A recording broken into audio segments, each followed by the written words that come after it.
Crystal chandeliers of Blackwell Manor cast dancing shadows across 300 faces, all turned toward the grand staircase where Serafina Winterbourne stood frozen in her engagement gown. The silk was the color of fresh snow, chosen specifically to complement her unusual coloring, the albinism that marked her as different from every other wolf in the room. Her white hair had been twisted into an elaborate updo, threaded with diamonds that caught the light with every shallow breath she took. She had known something was wrong the moment she entered the ballroom. The whispers had started immediately spreading through the crowd like poison through water. But it was not until Aldrich Blackwell stepped forward, his arm wrapped around another woman's waist, that understanding crashed over her with the force of a physical blow. The other woman was beautiful in all the traditional ways. Dark hair that gleamed like polished mahogany, golden skin that spoke of aristocratic bloodlines untainted by genetic anomalies, brown eyes that sparkled with triumph as she leaned into Aldrich's side, her crimson dress a stark contrast to Serafina's virginal white. Aldrich raised his champagne glass, and the room fell silent. "Thank you all for gathering tonight," he began, his voice carrying the practiced charm that had once made Serafina's heart flutter. "I know you came expecting an engagement celebration. And indeed, there will be a celebration tonight, though perhaps not the one you anticipated." Serafina's hands trembled as she gripped the marble banister. She could feel her parents' eyes on her from across the room, could sense their growing horror. This was not part of the plan. This was not how noble engagements were dissolved. There were proper channels, private conversations, dignified separations that saved face for all involved. But Aldrich had never been interested in saving her face. "I stand before you tonight to announce my engagement," he continued, pulling the dark-haired woman closer. "To the incomparable Lady Victoria Harlow, daughter of the Harlow pack, a woman of impeccable breeding and undeniable strength." The crowd erupted in shocked murmurs. Serafina saw her mother's hand fly to her throat, saw her father's face drain of color. But she could not look away from Aldrich, could not tear her eyes from the man who had promised her forever just 3 months ago. "I know many of you have questions," Aldrich said, his voice taking on a harder edge. "You wonder what happened to my previous arrangement. You wonder why I would break a contract negotiated in good faith by 2 noble houses." He turned then, his ice-blue eyes finding Serafina across the crowded ballroom. The look in them was not regret or even guilt. It was contempt, pure and undiluted. "The truth is this, I cannot in good conscience bind my bloodline to a defective Omega." The words hit like physical blows. Serafina felt her knees buckle, felt the world tilt beneath her feet. She grabbed the banister harder, her knuckles going white with the effort of remaining upright. "Look at her," Aldrich commanded, and 300 heads swiveled in unison. White hair, pink eyes, skin so pale she cannot even stand in sunlight without burning. These are not the marks of beauty or rarity, as some romantic fools might claim. These are the marks of a curse. The moon goddess herself has branded this Omega as unworthy, has marked her as defective, has stamped her very DNA with the proof of divine rejection. Serafina could hear gasps, could feel the weight of 300 stares pressing down on her like physical hands. But she did not cry. She would not give them that satisfaction. Instead, she lifted her chin, met Aldrich's gaze with her own, and let the steel that had been forged through 22 years of whispers and sideways glances fill her spine. "My bloodline has remained pure for 7 generations." Aldrich continued, warming to his theme. "I will not be the one to contaminate it with genetic abnormalities. I will not produce heirs who might inherit her defects, who might be as cursed as she is. The Blackwell name deserves better. The Blackwell pack deserves better." He paused, letting the words sink in, letting them cut as deeply as he intended. "Therefore," Aldrich said, his voice ringing with false solemnity, "I, Aldrich Blackwell, heir to the Blackwell fortune and future alpha of the Blackwell pack, do hereby dissolve the engagement contract between myself and Serafina Winterbourne. Let it be known throughout the territories that she is released from all obligations to me, and I from all obligations to her." The formal words echoed through the ballroom. In the old ways, this was binding. In the old ways, this was law. And Aldrich had just invoked the old ways in front of 300 witnesses, making the dissolution as public and humiliating as possible. Serafina felt something crack inside her chest, felt the careful walls she had built around her heart begin to crumble. But she was her father's daughter, even if he had proven himself unworthy of that legacy, and she knew how to play the game of noble politics. She descended the staircase slowly, each step measured and deliberate. Her white gown trailed behind her like a ghost, and the crowd parted before her as if she carried plague. But she did not falter, did not hesitate, did not show even a flicker of the devastation raging through her soul. When she reached the bottom of the stairs, she met Aldrich's gaze directly. "I accept your rejection, Lord Blackwell," she said, her voice carrying clearly through the silent ballroom. "And I release you from our engagement with gratitude and relief." Aldrich's smug expression flickered. That was not the response he had expected. "I am grateful," Serafina continued, "that you have shown me your true character before we were permanently bound. I am grateful that the moon goddess granted me the wisdom to see through your pretty words and prettier lies. And I am relieved, Lord Blackwell, that I will not have to spend my life trying to earn the respect of a man who values superficial perfection over genuine strength." She turned to address the crowd, her pink eyes sweeping across the sea of shocked faces. "You all see a curse when you look at me," she said quietly. "You see abnormality, defect, divine rejection. But I have lived with this body for 22 years, and I have learned something you have not. True strength is not measured by how closely you conform to expectations. True strength is measured by how you endure when everyone expects you to break." She looked back at Aldrich, at Victoria clinging to his arm like a barnacle to a ship's hull. "May your perfect bride give you exactly what you deserve, Lord Blackwell. May she be everything you ever hoped for. And may you both live long enough to understand what you threw away tonight." With that, she turned and walked toward the exit. The crowd parted before her like water before a ship's prow. None of them willing to meet her eyes, all of them suddenly fascinated by their champagne glasses and the marble floor. She had almost reached the doors when her father's voice stopped her. "Serafina, wait." She turned slowly. Lord Marcus Winterbourne stood near the refreshment table, her mother Eleanor at his side. Both of them looked pale, shaken, as if they had just witnessed a terrible accident. But there was something else in their expressions, too. Something that made Serafina's blood run cold. Calculation. "We need to speak," her father said, his voice low. "Privately." Serafina nodded once, then followed her parents out of the ballroom and into one of the manor's side parlors. The moment the door closed behind them, her mother's carefully maintained composure shattered. "Do you have any idea what you have just done?" Eleanor hissed, her usually elegant features twisted with fury. "Do you understand the consequences of your little speech?" Serafina stared at her mother, at the woman who had birthed her but never quite managed to love her. "I spoke the truth," she said simply, "something neither of you seem capable of doing." Marcus Winterbourne's hand cracked across her face before she saw it coming. The slap echoed through the small room, and Serafina tasted blood where her teeth cut the inside of her cheek. But she did not cry out, did not give him the satisfaction of a reaction. "You will not speak to your mother that way," Marcus snarled. "You have already humiliated this family enough for one evening." Serafina touched her stinging cheek, felt the heat of the mark her father had left. When she pulled her hand away, there was blood on her fingers. "I humiliated the family," she asked, her voice dangerously quiet. "I was not the one who broke a formal engagement in front of 300 witnesses. I was not the one who chose public spectacle over private dignity." "Aldrich had every right to dissolve that contract," Eleanor snapped. "Do you think we did not know this was coming? Do you think we did not see the writing on the wall weeks ago?" Understanding crashed over Serafina like a bucket of ice water. "You knew," she whispered. "You knew he was going to do this, and you did not warn me. You let me walk into that ballroom, let me stand there in front of everyone, let him humiliate me publicly, and you knew." Marcus had the grace to look away, but Eleanor met her daughter's gaze without flinching. "We tried to convince him to do it privately," she said coldly. "We begged him to show mercy, to at least dissolve the contract behind closed doors. But Aldrich wanted to make a statement. And honestly, Serafina, can you blame him? Look at yourself. You are not what any alpha wants in a mate.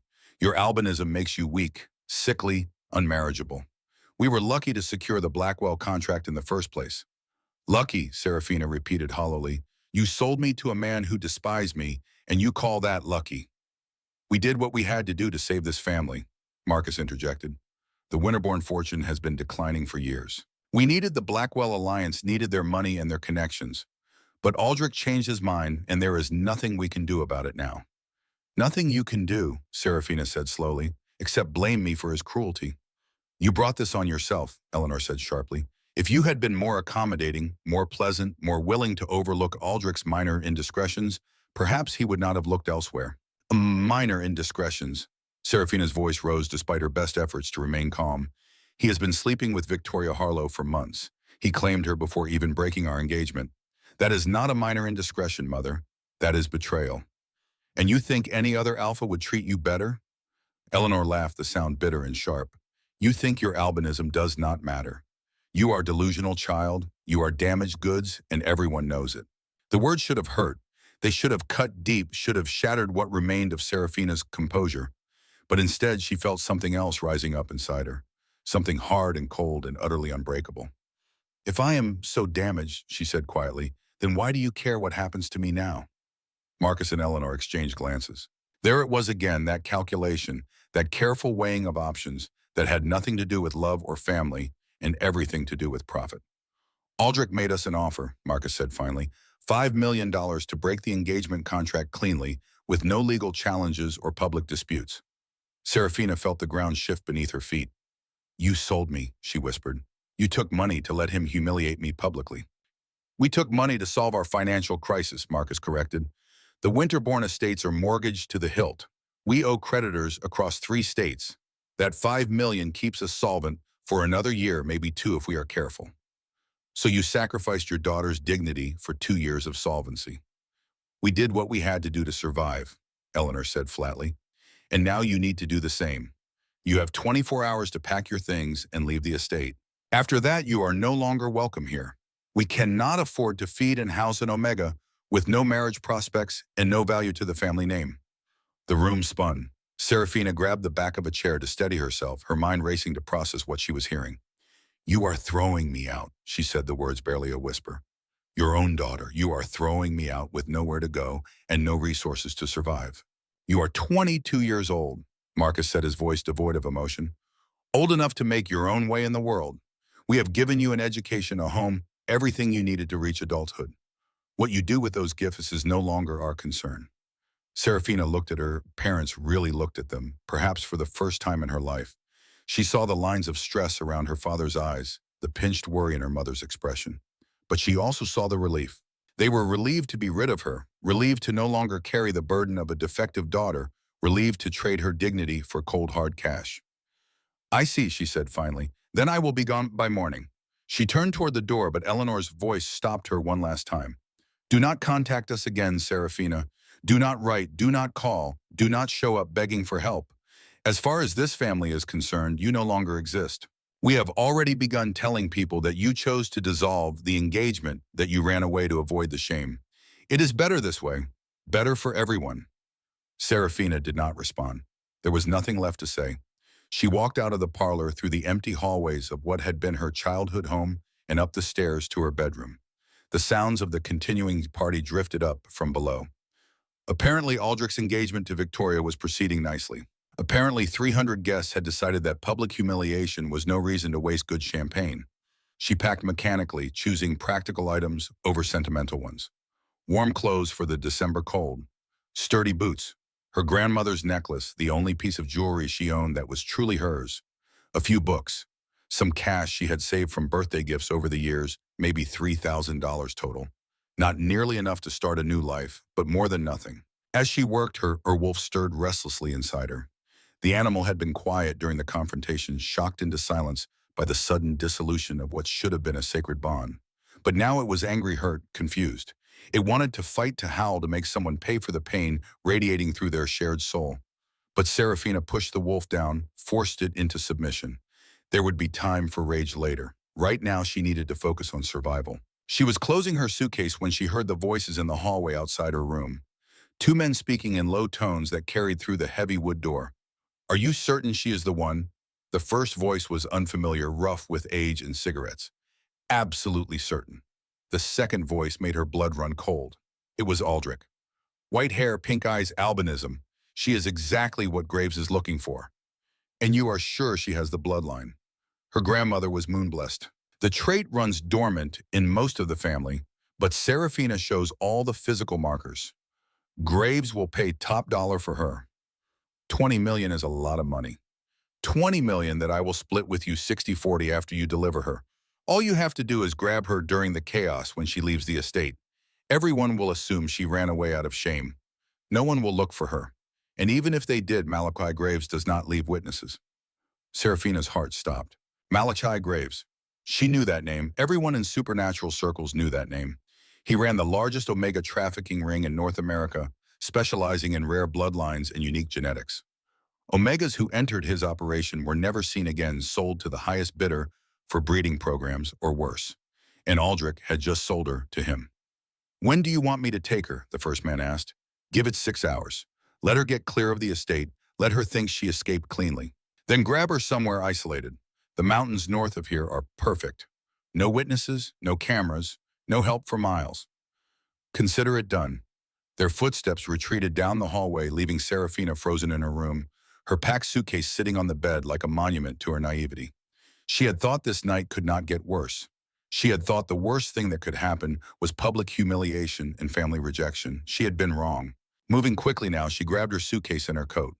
She could not stay here, could not wait the remaining 18 hours her parents had given her. Aldrich's hired thug would be watching, waiting for her to leave. And once she was in the mountains, once she was isolated and alone, she would disappear.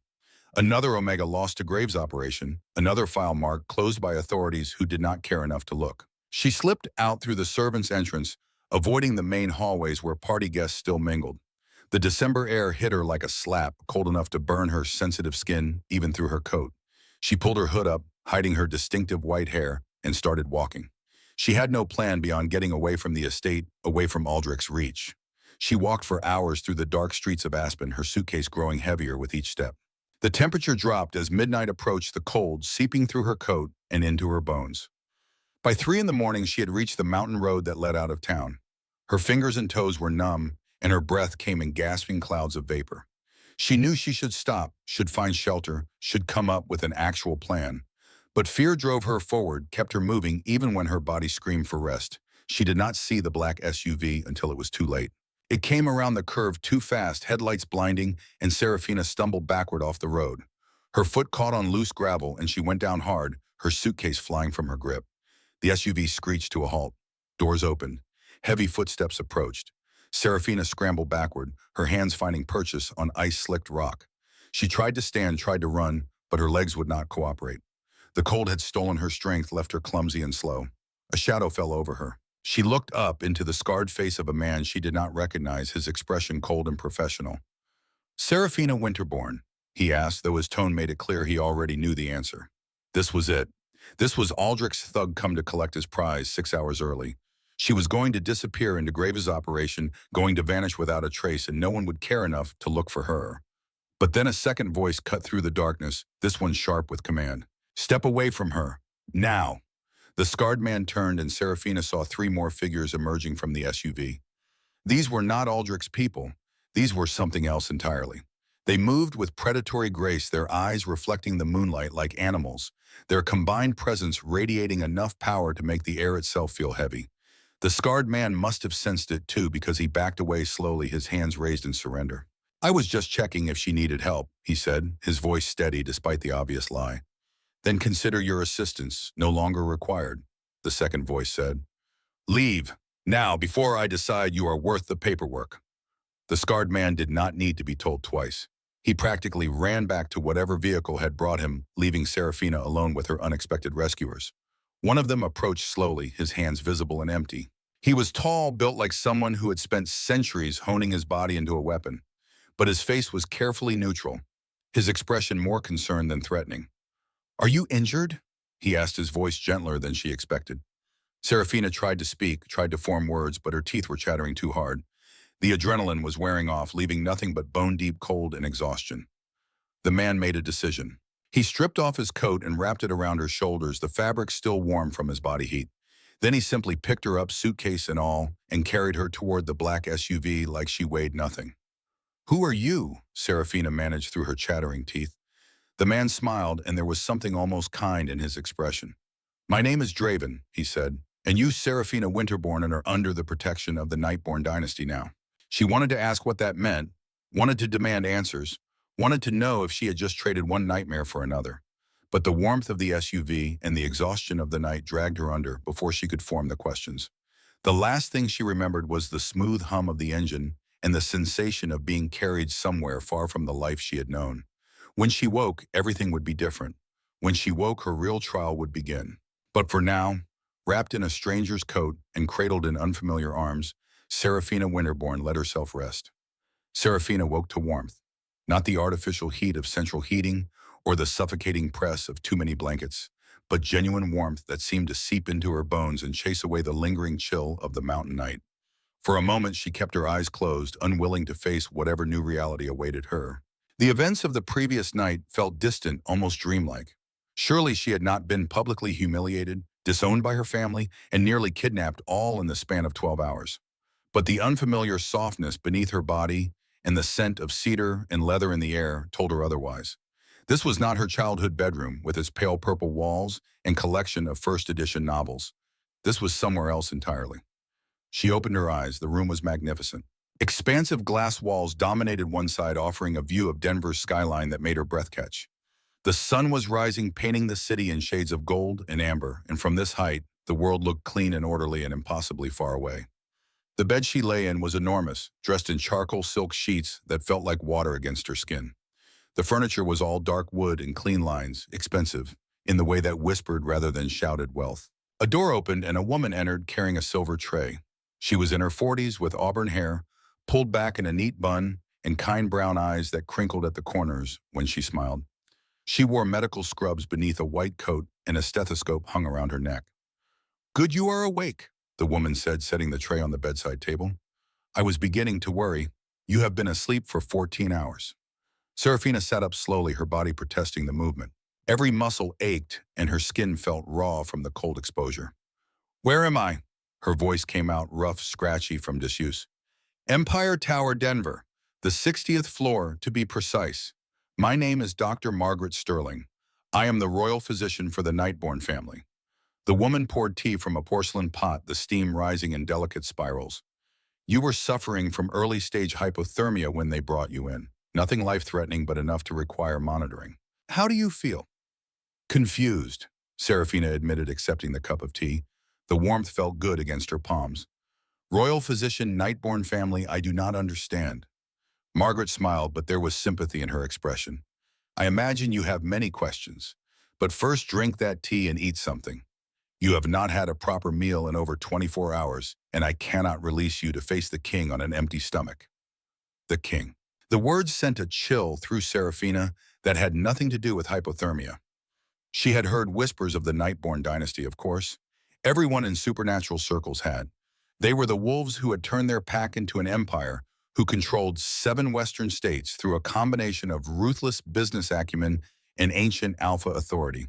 But they kept to themselves, rarely attending the social functions that occupied most of the aristocratic families. And now she was apparently on the 60th floor of their headquarters, about to meet their king. "What do they want with me?" Serafina asked, setting down the tea untouched. "The man last night, Draven, he said I was under their protection. But I do not understand why. I am nobody. I have nothing to offer them." Margaret's expression softened further. "You are not nobody, Serafina. And as for what they want, that is a conversation you will need to have with King Theron himself. But I can tell you this much, you are safe here. Whatever happened to you last night, whatever drove you into those mountains in the middle of a December storm, it cannot touch you here. The Nightborn protect their own." "But I am not theirs," Serafina protested. "Not yet," Margaret agreed, "but that may change depending on the choices you make in the next few hours." Before Serafina could ask what that meant, Margaret gestured to a door on the far side of the room. "There is a bathroom through there. I have laid out fresh clothes for you. Take your time, shower if you wish. When you are ready, I will take you to meet the king." Serafina wanted to argue, wanted to demand answers immediately, but the thought of a hot shower and clean clothes was too tempting to resist. She had been wearing the same outfit for over a day, and she could still smell the ballroom on her skin, could still feel the weight of 300 stairs pressing down on her. The bathroom was as luxurious as the bedroom. White marble covered every surface, and the shower was large enough for 4 people. Serafina turned the water as hot as she could stand and stepped under the spray. For long minutes, she just stood there, letting the heat work its way into her muscles, letting the water wash away the physical evidence of the worst night of her life. But it could not wash away the memories. As she scrubbed her skin and washed her hair, fragments of the previous night played through her mind like a cruel slideshow. Aldrich's contemptuous expression, her mother's cold dismissal, her father's casual violence, the scarred man on the mountain road sent to deliver her into slavery. She had been so naive. She had believed that noble families honored their contracts, that parents loved their children unconditionally, that the world operated according to rules of basic decency. But the past 24 hours had stripped away those comfortable illusions, leaving her raw and exposed. When she finally emerged from the shower, she found that Margaret had not been exaggerating about the clothes. Laid out on the bed was an outfit that probably cost more than Serafina's entire wardrobe back home. Black slacks that fit perfectly, a silk blouse in deep emerald, and a cashmere cardigan so soft it felt like wearing a cloud. There were even shoes, elegant flats in supple leather. Everything fit as if it had been made for her. Serafina dressed slowly, studying her reflection in the full-length mirror. The clothes transformed her, made her look polished and put together in a way her usual thrift store finds never managed. But nothing could hide her albinism. Her white hair hung in damp waves past her shoulders, and her pink eyes stared back at her from a face too pale to pass for normal, even in the kindest light. Defective, cursed, marked by divine rejection. Aldrich's words echoed through her mind, and she had to grip the edge of the dresser to keep her hands from shaking. A soft knock at the door interrupted her spiraling thoughts. Margaret poked her head in, her expression warm but businesslike. "Ready?" she asked. No, Serafina wanted to say. "I will never be ready to face whatever is waiting for me out there." But she nodded anyway, because what choice did she have? She could not stay in this room forever, and she had nowhere else to go. Margaret led her through corridors that seemed designed to intimidate. The floors were polished marble, the walls hung with art that Serafina recognized from her art history classes. Original Rembrandts, a Caravaggio, what looked like an actual Monet. The wealth on display was staggering, but it was displayed with restraint, as if the Nightborn family was so secure in their power that they felt no need to shout about it. They passed other wolves in the hallways. All of them stopped what they were doing to stare at Serafina, their eyes tracking her white hair and porcelain skin with expressions ranging from curiosity to shock. But none of them spoke, and none of them blocked her path. Whatever authority Margaret carried here, it was enough to keep them at a respectful distance. Finally, they reached a set of double doors that looked like they belonged in a European palace. Dark wood carved with intricate patterns of wolves and moons, the handles made of what Serafina suspected was actual gold. Two guards flanked the entrance, both of them tall enough to make her feel like a child, and built like they could break her in half without trying. Margaret paused before the doors, turning to face Serafina with serious eyes. "A few things you should know before you go in," she said quietly. "King Theron Nightborn is the most powerful alpha in North America. His word is law across 7 states, and his family has ruled these territories for over 300 years. But he is also fair, and he does not make decisions lightly. Whatever he offers, you know that he has considered it carefully." "Offers me," Serafina repeated. "What could he possibly want to offer me?" Margaret smiled. "That is between you and him. But Serafina, please remember this. You have agency here. You have choices. No matter what he says, no matter how overwhelming his presence might be, you can say no. The Nightborn do not force. They do not coerce. They negotiate." The words should have been reassuring, but they only made Serafina more nervous. What kind of negotiation could a king possibly want with a disgraced Omega who had nothing to her name but a suitcase of second-hand clothes and $3,000 in crumpled bills? Margaret nodded to the guards, and they pulled open the doors. The room beyond stole whatever breath Serafina had managed to gather. It was massive, easily the size of her family's entire estate. The ceiling soared 30 feet overhead, supported by columns of black marble veined with gold. Panoramic windows offered a breathtaking view of Denver and the Rocky Mountains beyond. But it was not the architecture that made her steps falter. It was the 5 men standing in the center of the room. They were arranged in a loose semicircle, and even from a distance, Serafina could feel the weight of their combined presence. These were not ordinary wolves. These were alphas in the truest, most primal sense of the word. Predators who had climbed to the top of the food chain and stayed there through strength, cunning, and absolute ruthlessness. The one in the center commanded attention without even trying. He stood slightly ahead of the others, his posture radiating authority that needed no throne to validate it. He was tall, easily 6'4", with broad shoulders and a lean, muscular build that spoke of both power and discipline. His hair was black as midnight, cut short on the sides, but longer on top, and his face was all sharp angles and hard planes. But it was his eyes that made Serafina's wolf sit up and take notice. They were amber. Pure, burning amber, like molten gold caught in the moment before it cooled. And they were fixed on her with an intensity that made her feel stripped bare, as if he could see through flesh and bone, straight to her terrified soul. This had to be Theron Nightborn, the king. The 4 men flanking him were almost as imposing, though each carried their power differently. The one to Theron's immediate right was the wolf who had rescued her Draven. In daylight, she could see the scars that crossed his face, evidence of battles survived and enemies defeated. He wore a military-style jacket, and his dark green eyes tracked her movement with the focus of a trained soldier. To Theron's left stood a man in an impeccable charcoal suit, his blonde hair swept back from a face that belonged on magazine covers. He held a tablet in one hand, but his ice-blue eyes were fixed on Serafina with calculating intelligence. This one was dangerous in a different way, she realized. Not a warrior, but a strategist, the kind of man who could destroy you financially before you even knew you were under attack. The fourth man was leaner than the others, dressed all in black, his dark hair falling across his forehead in a way that might have looked casual if not for the predatory stillness in his gray eyes. He watched her the way a wolf might watch a rabbit, interested but patient, willing to wait for the perfect moment to strike. And the fifth, the youngest, stood slightly apart from the others. He wore jeans and a hoodie beneath a leather jacket, and his brown hair was artfully disheveled. But his hazel eyes held the same intensity as his brother's, and when he smiled at Serafina, there was nothing boyish about it. Margaret cleared her throat.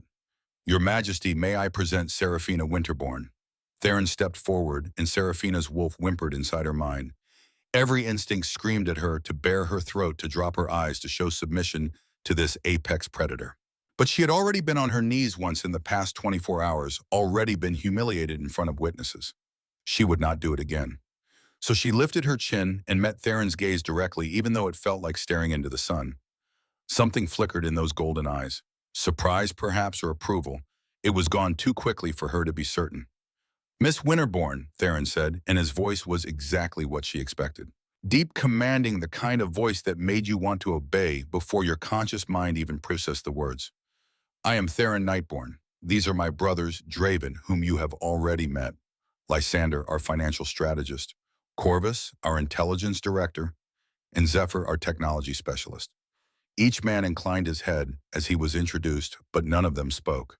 They were letting Theron lead this encounter, deferring to his authority in a way that suggested iron discipline. "Thank you for the rescue," Seraphine said, proud that her voice came out steady.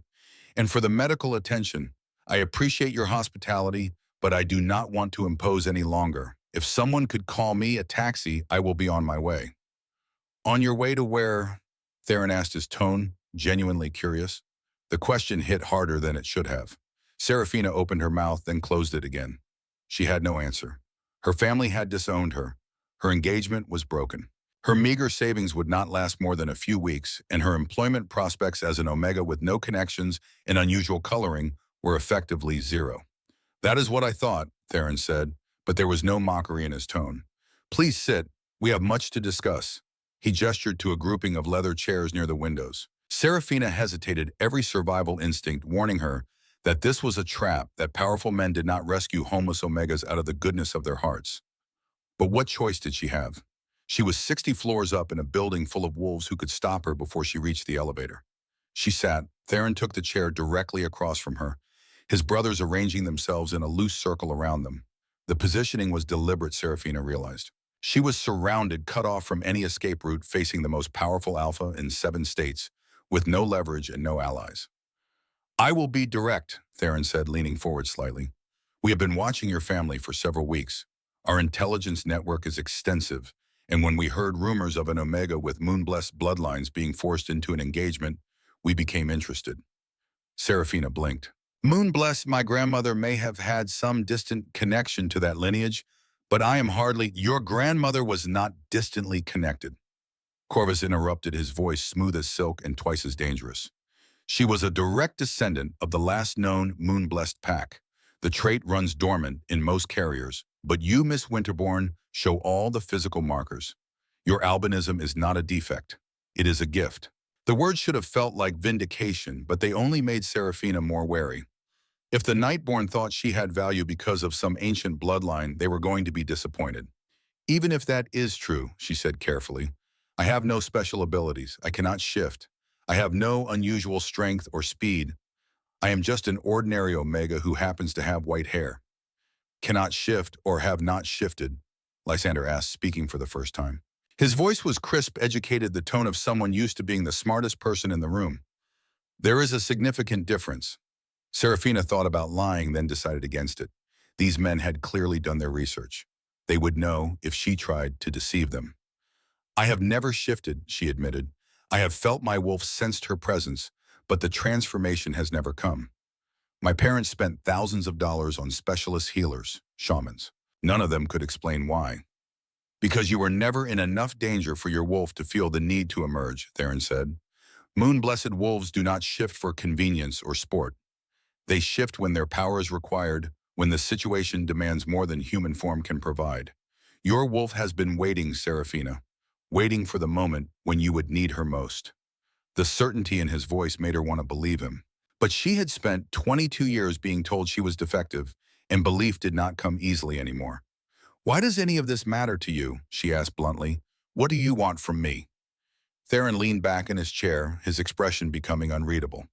We want to offer you a deal, a mutually beneficial arrangement that would solve both your problems and ours. What problems could you possibly have? Seraphina gestured around the opulent room.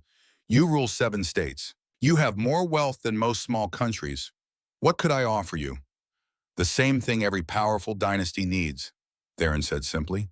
A queen. The word hung in the air between them, impossible and absurd. Seraphina laughed, the sound sharp and disbelieving. You cannot be serious. I am entirely serious, Theron replied, his expression never changing. The Nightborn dynasty has been without a queen for over 300 years. My brothers and I have never found mates worthy of the position. But you, Seraphina Winterborn, are different. You carry moon-blessed blood. You have survived years of cruelty and prejudice without breaking.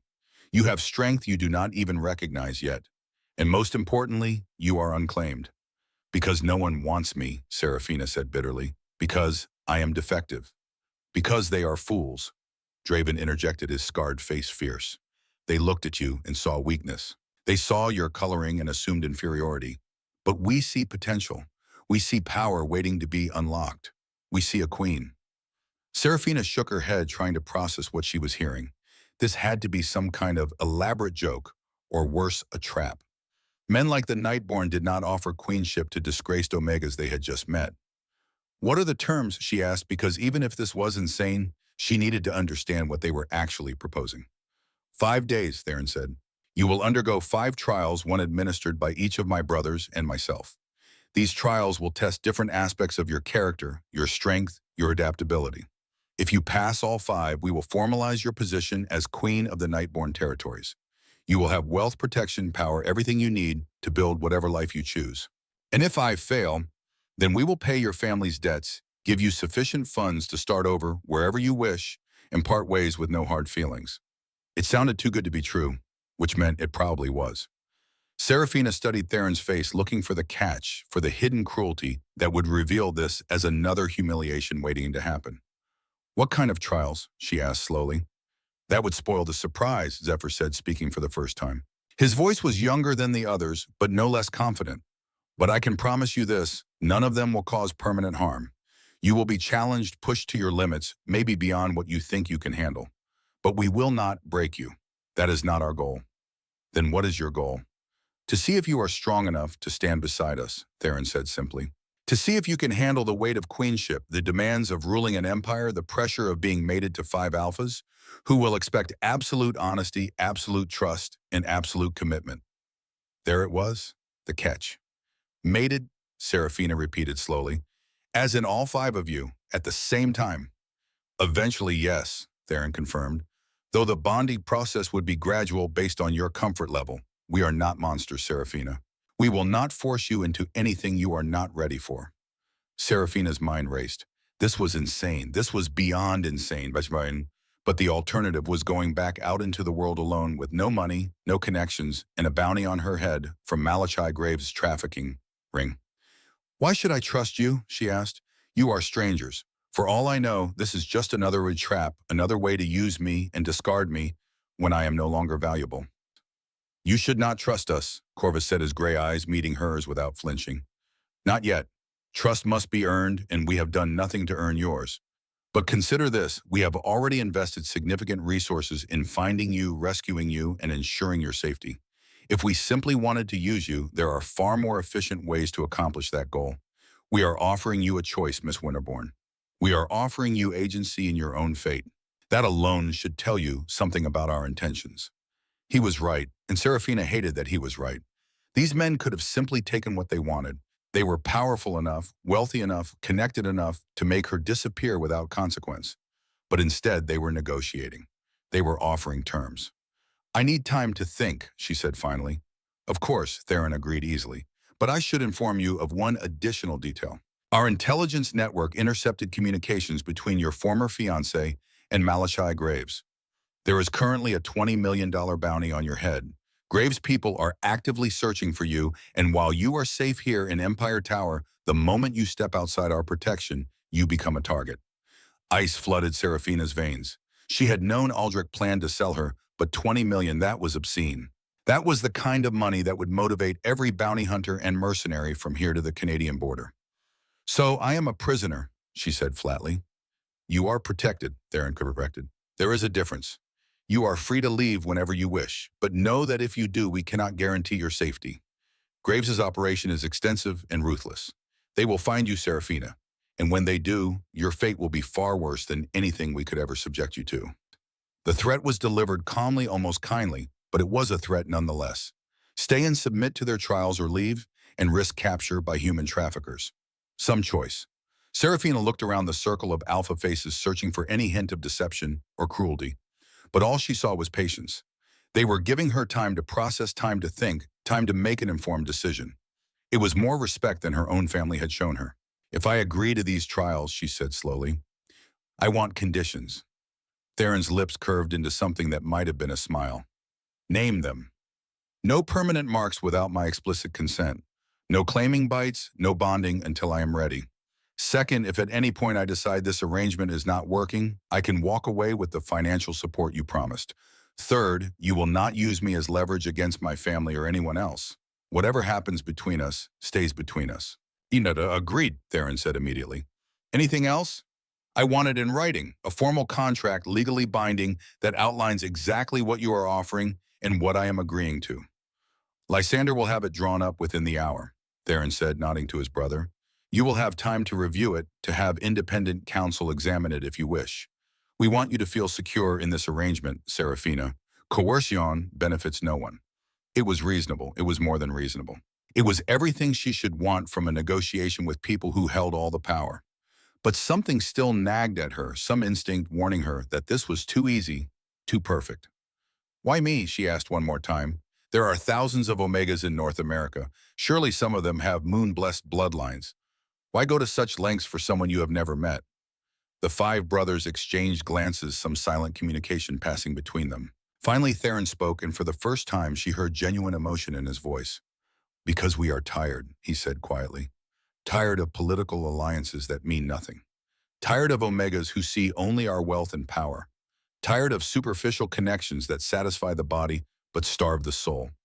When we learned about you, about your situation, about the strength it must have taken to endure years of cruelty without becoming cruel yourself, we saw possibility. We saw someone who might understand what it means to be underestimated, to be judged for things beyond your control, to be written off before you even had a chance to prove your worth. He leaned forward, his golden gaze burning with intensity. We are offering you a chance, Serafina, a chance to discover who you really are beneath all the lies they have told you. A chance to claim power on your own terms, a chance to prove to yourself and everyone else that you are not defective. You are extraordinary, and all we ask in return is that you trust us enough to let us show you. The words hit like physical blows, striking at every insecurity, every wound, every secret hope she had never dared voice. These men, these strangers, were offering her everything she had never believed she could have. Respect, power, value, the chance to rewrite her own story. Serafina took a deep breath, then another. Her wolf stirred inside her mind, no longer whimpering, but alert, interested, cautiously hopeful. When do the trials begin? She asked. Theron's smile was like sunrise, warm and devastating. Tomorrow, he said. Today you rest, you recover, you prepare. Tomorrow we show you exactly what you are capable of. Serafina nodded once, committing herself to a path she could not see the end of, trusting in strangers, because she had no one else left to trust. She had been rejected, disowned, and nearly sold into slavery. She had nothing left to lose. And perhaps, just perhaps, she had everything to gain. The contract arrived exactly 1 hour later, delivered by Lysander himself in a leather portfolio that probably cost more than Serafina's entire wardrobe back in Aspen. She had spent the intervening time in what Margaret called her suite, though calling it a suite felt like calling the Pacific Ocean a puddle. The living space alone was larger than her childhood bedroom, decorated in soothing grays and creams with towering windows that made her feel like she was floating above the world. Lysander set the portfolio on the glass coffee table and took the seat across from her, his ice blue eyes assessing her with the same calculating intelligence she had noticed earlier. "I have prepared two versions," he said, his voice carrying the crisp precision of someone who had probably graduated top of his class from whatever Ivy League law school had been fortunate enough to have him.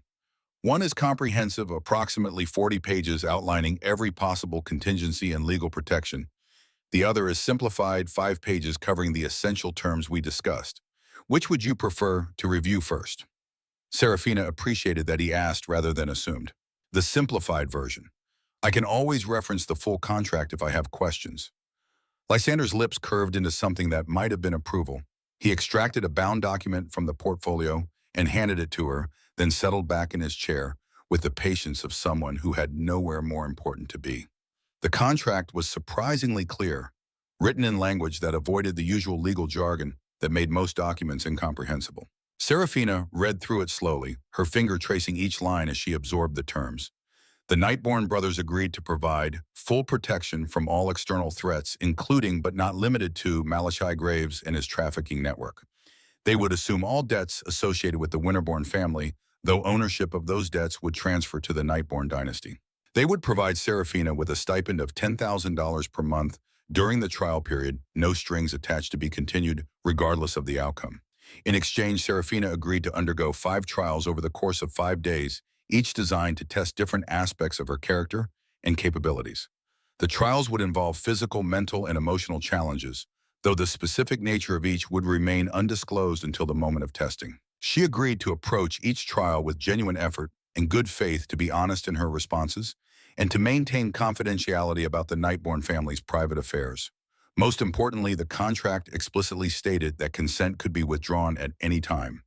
If Serafina chose to end the arrangement, she would receive a settlement of $500,000 and continued protection for a period of 6 months while she established herself elsewhere. No questions asked, no penalties, no retaliation. It was by any objective measure an extraordinarily generous offer. "What happens if I pass all 5 trials?" Serafina asked, looking up from the document. "Then we proceed to the formal bonding ceremony," Lysander replied. "You would be crowned Queen of the Nightborn territories in a public ceremony witnessed by representatives from all 7 states under our jurisdiction. The mate bonds would be formed gradually at your pace, but the legal and political authority would be immediate. You would have equal say in all decisions affecting the dynasty, access to all financial resources, and the full protection of Nightborn law." "And if I fail one of the trials?"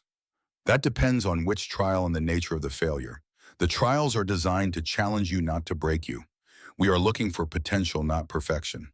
A failure to complete a trial would not automatically end the arrangement, but it would require discussion about whether this path is truly right for you." Serafina appreciated the nuance. They were not setting her up to fail, but neither were they lowering their standards. They wanted to see what she was truly capable of, and they were willing to work with whatever they found. Her finger paused on one clause. "It says here the trials may involve intimate physical contact." How intimate? Lysander's expression remained neutral. "As intimate as necessary to assess compatibility for a mate bond. But I remind you, consent is paramount. The safe word silver applies to all trials, including this one." She swallowed hard, then nodded. "I understand. I need a pen," she said. Lysander produced one from his jacket pocket, a heavy fountain pen that felt like it had weight beyond the physical. Serafina signed her name at the bottom of the simplified contract, then again on the comprehensive version, her handwriting looking small and uncertain, next to the elaborate Nightborn seal. "Welcome to Empire Tower, Miss Winterborn," Lysander said, countersigning both documents with a flourish. "I think you are going to surprise yourself with what you are capable of." The rest of the day passed in a strange haze of luxury and anxiety. Margaret brought her meals that looked like they belonged in 5-star restaurants, beautifully plated arrangements of food that Serafina barely tasted. She tried to rest, but every time she closed her eyes, she saw Aldrich's contemptuous face, or her mother's cold dismissal, or the scarred man reaching for her on that mountain road. By the time the sun set, painting the Denver skyline in shades of orange and purple, Serafina's nerves were stretched taut. Tomorrow's first trial would begin, and she had no idea what to expect. Would it be physical, mental, some combination, and which brother would administer it?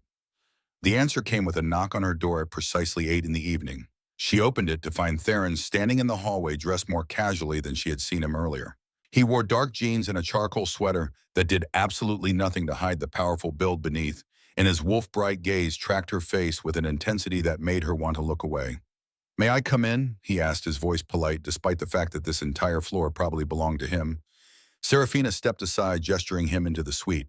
He moved past her, bringing with him the scent of winter storms and something darker, something that made her wolf sit up and take notice in a way that was both alarming and oddly comforting.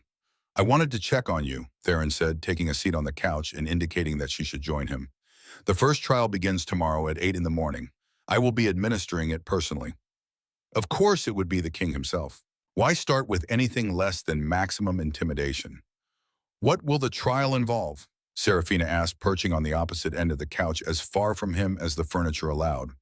"That would defeat the purpose of a trial," Theron said, but his tone was gentle. "However, I can tell you this much, it will test your courage and your willingness to be vulnerable. I need to know if you can handle the kind of power dynamic that exists in this family, if you can submit when necessary while maintaining your own sense of self." The word submit made Serafina's spine stiffen. She had spent the past 24 hours being forced to submit to circumstances beyond her control, and the thought of doing so again, even voluntarily, made her want to bolt from the room. Theron must have seen something in her expression because he leaned forward slightly, his voice taking on a more serious tone. "I am not asking you to break, Serafina. I am not asking you to become someone you are not. But if you are going to rule beside 5 alphas, you need to understand how we operate. We are dominant by nature. It is not cruelty or ego. It is simply who we are. And a queen who cannot navigate that dynamic, who cannot find strength in strategic surrender, will be miserable." "Strategic surrender," Serafina repeated. "You make it sound like a business transaction." "In some ways it is," Theron agreed. "Power is always a negotiation, even in intimate relationships. Perhaps especially in intimate relationships. I need to know that you can trust me enough to let go of control, and you need to know that I will never abuse that trust. Tomorrow's trial will establish that foundation, or it will reveal that this arrangement cannot work." The honesty was unexpected and oddly reassuring. At least he was not pretending this would be easy or simple. "What if I panic?" Serafina asked quietly. "What if I cannot do what you are asking?" "Then we stop immediately," Theron said, his burning stare holding hers with unwavering certainty. "You have a safe word. Remember, Silver. Say it at any time and everything stops. No judgment. No disappointment. We simply reassess and decide how to proceed." Serafina nodded, trying to calm the nervous flutter in her chest. Tomorrow morning felt both impossibly far away and terrifyingly close. Theron stood moving with the fluid grace of someone who had complete mastery over his own body. "Get some rest. You will need your strength." He was almost to the door when Serafina found her voice again. "Why are you really doing this?" she asked. "The truth, not the pretty speech about tired of political alliances. What do you actually want from me?" Theron paused, his hand on the doorknob. When he turned back to face her, the expression on his face was more open than she had seen, vulnerable, in a way she suspected he rarely allowed. "I want what everyone wants," he said quietly. "I want to matter to someone, not because of my title or my wealth or my power, but because of who I am beneath all of that. My brothers and I have spent 300 years building this empire, and it is everything we worked for. But it is also empty. We have no one to share it with, no one who sees us as anything other than tools to be used or threats to be avoided. When I read the reports about you, about how you protected those Omega children, even though it cost you your engagement, I thought perhaps you might understand what it means to value people over politics." The raw honesty in his words made Serafina's throat tight. She had expected manipulation, seduction, calculated charm designed to lower her defenses. She had not expected genuine loneliness from a man who seemingly had everything. "I will do my best tomorrow," she said, because it was the only promise she could make. Theron's smile was small but genuine. "That is all I ask." After he left, Serafina tried to sleep, but her mind would not quiet. She kept replaying the conversation, kept analyzing every word for hidden meanings or subtle threats. But no matter how hard she looked, she could not find any. Theron had been direct, honest, even vulnerable. It was so different from the games her parents played, the manipulation Aldrich had wielded, that she barely knew how to process it. Eventually, exhaustion claimed her, dragging her into uneasy dreams of golden eyes and winter storms. She woke to early morning light streaming through the windows and the sound of her heart pounding against her ribs. The clock on the nightstand read 7:30. In 30 minutes, the first trial would begin. Serafina showered quickly, the hot water doing little to calm her nerves. She dressed in the clothes that had been laid out for her, simple black leggings and a soft gray sweater that felt like armor despite its casual appearance. She braided her white hair back from her face, studying her reflection in the mirror. Pink eyes stared back at her, wide with fear and determination in equal measure. She looked exactly like what she was, a terrified Omega about to walk into a situation she did not fully understand with people she barely knew. But she had signed the contract. She had made her choice, and she would see it through. At precisely 8 o'clock, there was a knock on her door. Serafina opened it to find Theron waiting, dressed in dark slacks and a white shirt with the sleeves rolled up to his elbows. The casual display of forearms should not have been as distracting as it was. "Ready?" he asked. "No, yes." He led her through the corridors she was beginning to recognize, but instead of heading toward the throne room, they descended 2 floors to what appeared to be a private wing of the building. The hallway here was quieter, more intimate, with fewer windows and softer lighting. Theron stopped before a door marked only with a discreet number plate. He turned to face Serafina, his expression serious. "Before we go in, I need to be clear about what this trial involves. You are going to learn how to please an alpha. Not just any alpha, but me specifically. This will be intimate, it will be intense, and it will push boundaries you may not have known you had. But at no point will I take anything you do not freely give. Do you understand?" Serafina's mouth went dry. She had known the trials would involve some level of physical intimacy. The contract had made that clear, but hearing it stated so bluntly made it real in a way that abstract knowledge had not. "I understand." She managed, proud that her voice did not shake. Theron opened the door. The room beyond was designed for seduction. Soft lighting from sources she could not immediately identify. A massive bed with charcoal silk sheets that looked like liquid shadow. Furniture in dark wood and leather. Wall-length windows, though these were currently covered with sheer curtains that filtered the morning light into something gentle and dreamlike. It was beautiful. It was terrifying. It was everything Serafina had never allowed herself to imagine. Theron closed the door behind them, the soft click of the lock somehow louder than it should have been. He moved to the center of the room, then turned to face her, his molten stare burning with intensity that made her want to run and stay in equal measure. "The trial begins now," he said, his voice dropping into a register that resonated in her bones. "Come here, Serafina." It was not quite a command, but it was not quite a request either. It was something in between, an invitation wrapped in authority, giving her the choice while making clear what he expected. Serafina's feet moved before her brain fully processed the decision. She crossed the space between them, stopping just outside his reach, close enough to feel the heat radiating from his body, but not quite touching. "Closer," Theron said, and this time it was definitely a command.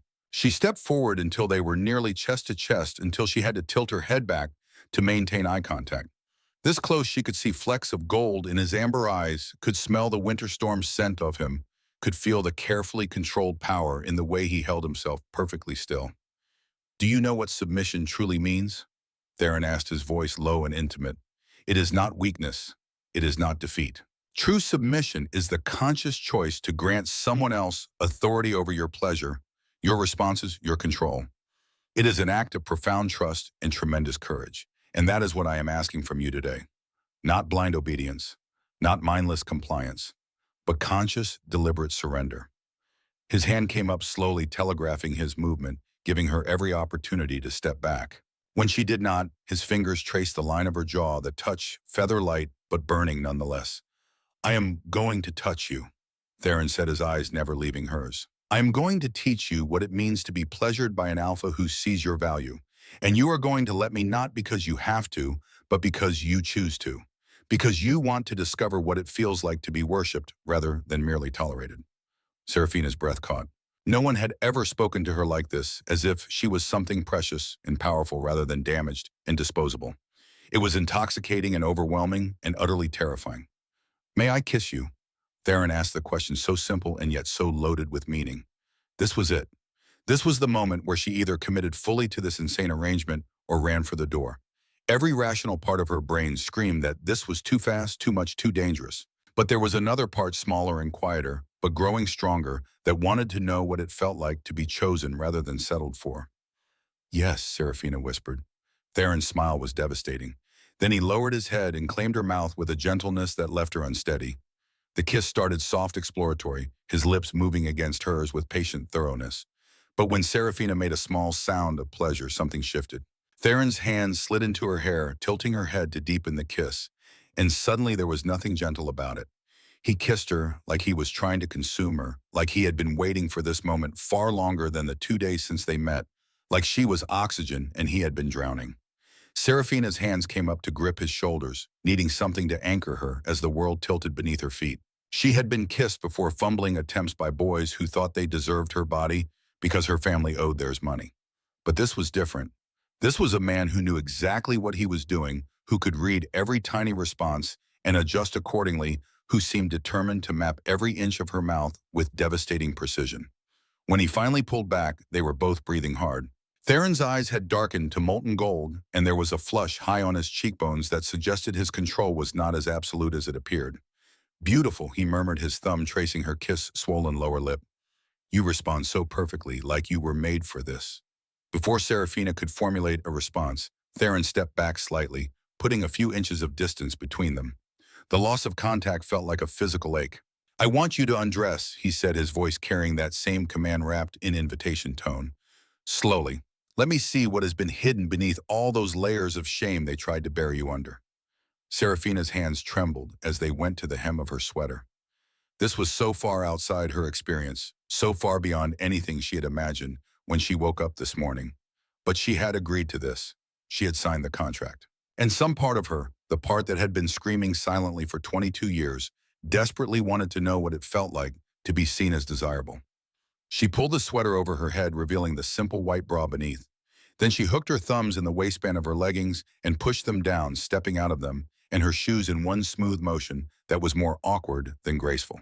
She stood before him in nothing but her undergarments, her luminous skin practically glowing in the filtered morning light, and waited for the inevitable disappointment or disgust. But Theron's expression held neither. His eyes roamed over her body with an intensity that felt like a physical touch, and when he spoke, his voice was rough with genuine desire. "Exquisite," he said, "every inch of you. Do you have any idea how stunning you are? How your skin looks, like moonlight made flesh? How your body was designed to drive alphas to madness?" The words should have sounded like flattery, like the empty compliments men threw at women they wanted to use. But there was something in Theron's tone, something raw and honest, that made Serafina believe he meant every word. "The rest," Theron said, gesturing to her remaining clothes. "Unless you want me to remove them for you." Serafina reached behind her back with shaking fingers, unhooking her bra and letting it fall to the floor.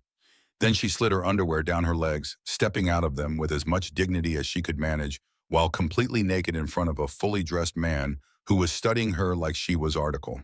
For a long moment, Theron simply looked at her, his eyes cataloging every curve and hollow, every mark and imperfection. Serafina fought the urge to cover herself to hide the body that had been called cursed and defective for so long.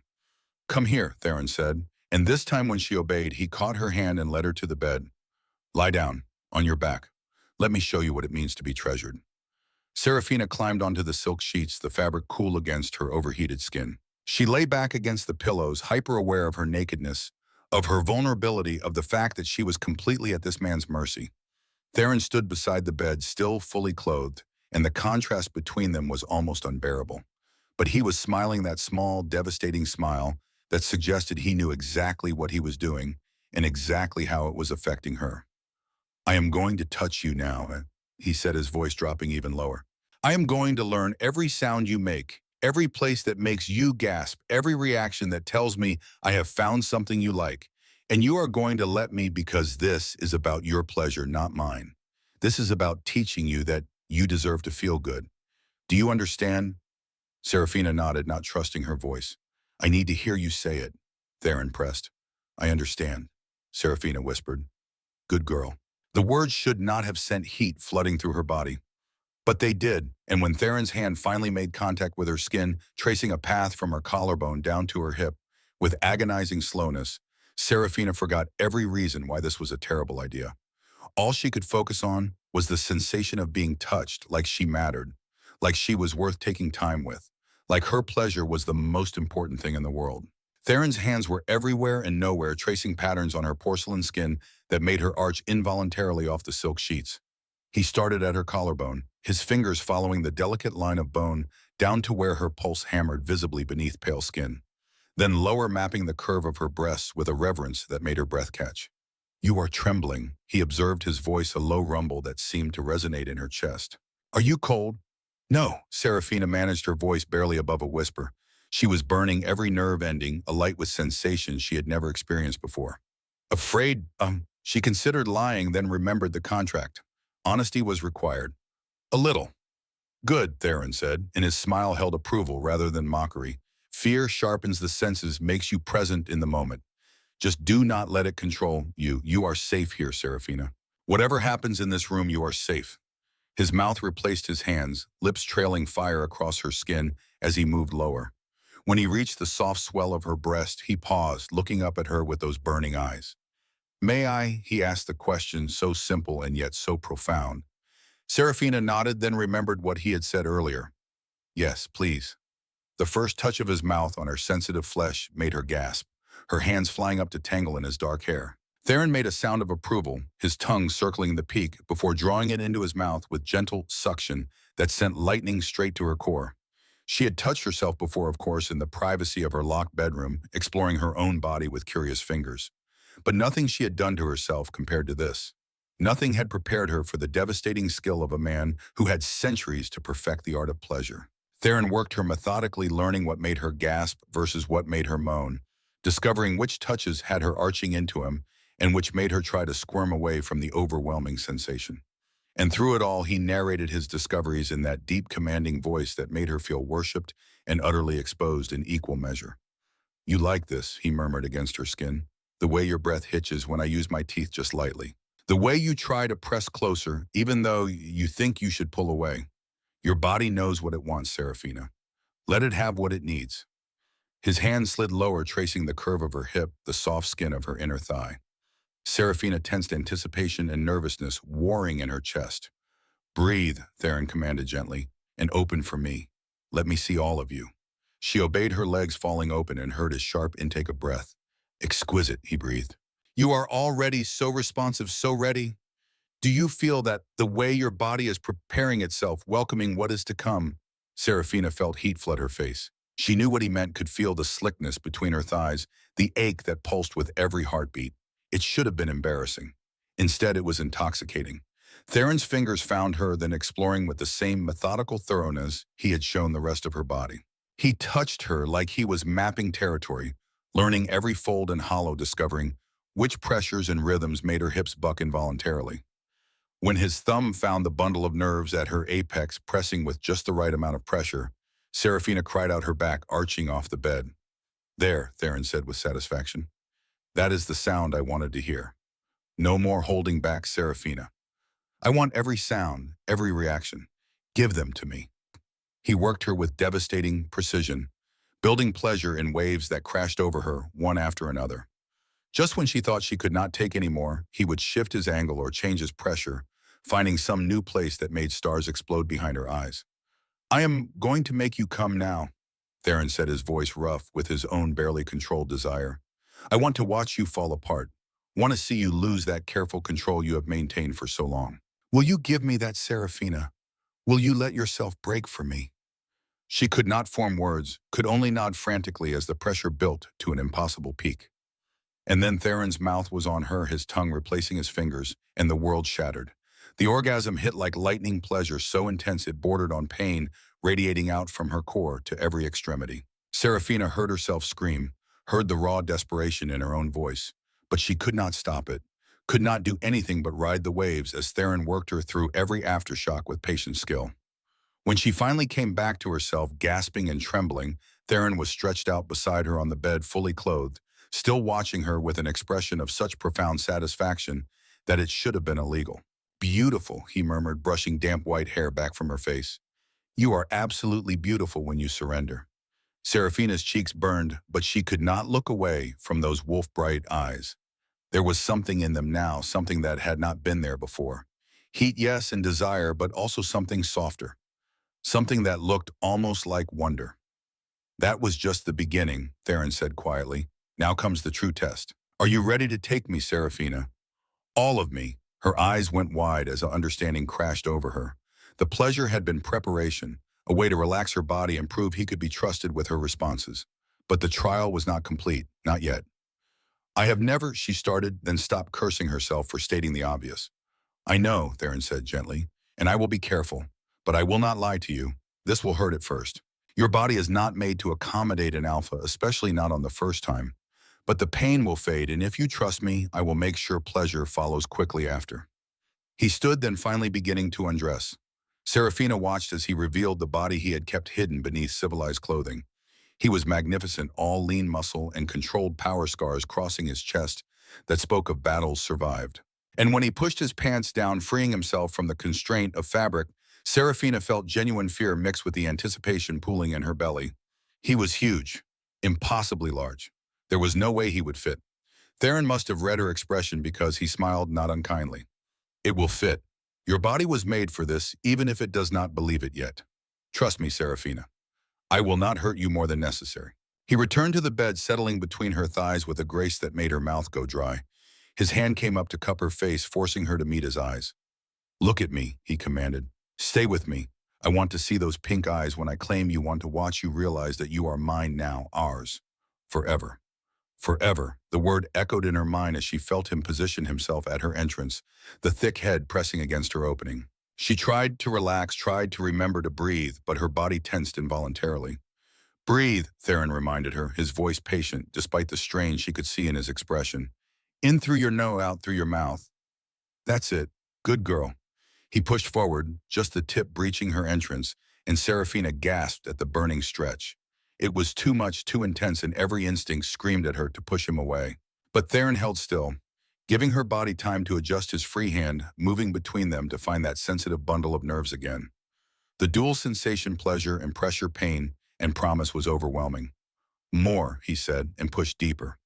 Serafina cried out, tears springing to her eyes as he worked himself in inch by agonizing inch. He was patient in his cruelty, never rushing, always giving her time to accommodate him, but never stopping either. His fingers never ceased their movement, circling and pressing, keeping pleasure sparking even as the fullness threatened to split her apart. Almost there, Theron murmured, and she could hear the strain in his voice, could see the sweat beading on his forehead as he fought for control. Just a little more, Serafina. You are doing so well, taking me so perfectly. One final push, and he was fully seated inside her, so deep she could feel him everywhere, filling her completely. They both went still, breathing hard, and Serafina felt something crack open inside her chest. It started as warmth spreading from where they were joined outward through her entire body. But it quickly became more than warmth. It became connection, a thread of golden light that seemed to bind her soul to his, letting her feel his emotions as clearly as her own. Shock, wonder, possessive satisfaction, and beneath it all a bone-deep brightness that made her gasp. Theron's eyes went wide, his control shattering for a moment as the same sensation clearly hit him. Impossible, he breathed. The mate bond, it is activating, but we have not completed the claiming. I have not bitten you yet. I feel you, Serafina whispered, awed by the connection blazing between them. I can feel everything you are feeling. As I can feel you, Korshohim, Theron said, his voice rough with emotion. Fear and wonder and acceptance all tangled together. You are my true mate, Serafina. Not just compatible, not just suitable. True mate. Do you understand what that means? In 300 years, I have never found. He cut himself off, but she felt the rest through the bond. Never found anyone who made the bond activate. Never believed he would. Never thought the old stories about soul connections were anything more than fairy tales. Move, Serafina whispered, needing to feel him, needing to complete what they had started.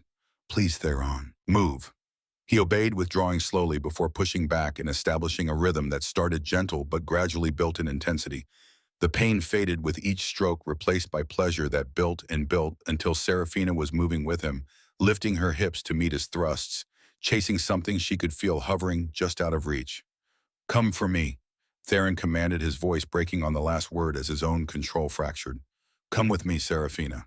Let me feel you through the bond. The orgasm hit them simultaneously, pleasure crashing through the mate bond in a feedback loop that amplified everything. Serafina felt her own release, and his felt the moment he pulsed inside her, marking her from within, and the combined sensation was almost too much to survive. When the world finally stopped spinning, Theron collapsed beside her, pulling her against his chest with arms that trembled slightly. Through the bond, she could feel his shock, his awe, his fierce protectiveness already wrapping around her like a shield. "You are mine now," he murmured against her hair, marked and claimed and bound, and said, "My true mate, my queen." Serafina wanted to respond, wanted to say something profound or meaningful, but exhaustion dragged at her, the combination of physical exertion and emotional overload, leaving her wrung out and boneless. The last thing she remembered before sleep claimed her was Theron's voice, soft with wonder. "Tomorrow you face Draven, but tonight you exceeded every expectation I had. Sleep well, my queen. You have earned it." Serafina woke wrapped in Theron's arms, the mate bond, humming between them like a living thing.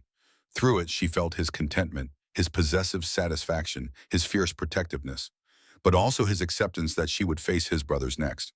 "Draven will not hurt you," Theron murmured against her hair, "but he will push you harder than I did. He needs to know you can survive what is coming." What was coming, Serafina discovered 3 hours later, was combat training that left her gasping and bruised. Draven did not seduce. He challenged. For 6 hours straight, he taught her to fight, to defend, to strike back. And when her body gave out, when she could barely stand, he carried her to his bed and showed her what endurance truly meant. The claiming was rough, primal, nothing like Theron's careful patience. But through it all, Draven's scarred hands were gentle, his voice a constant reassurance. "You are stronger than they ever told you. Prove it."